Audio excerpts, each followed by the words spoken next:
How to enable and use Copilot in Edge browser for free. Microsoft integrate Copilot AI directly into the Edge browser and Windows.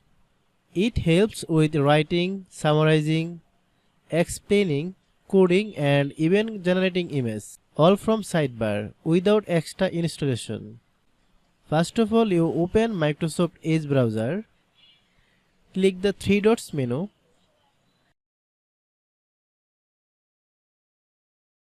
then click on Settings,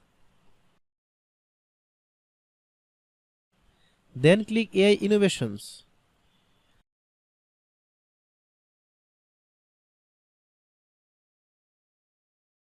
Click Explore Copilot Mode.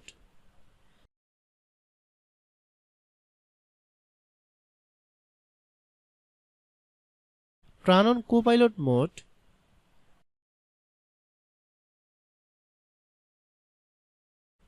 Then click See What's New.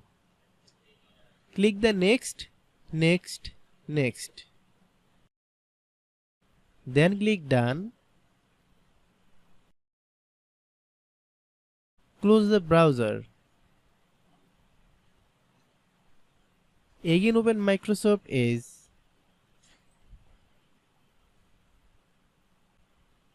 Follow my screen. If you are new to channel, please subscribe and stay with us.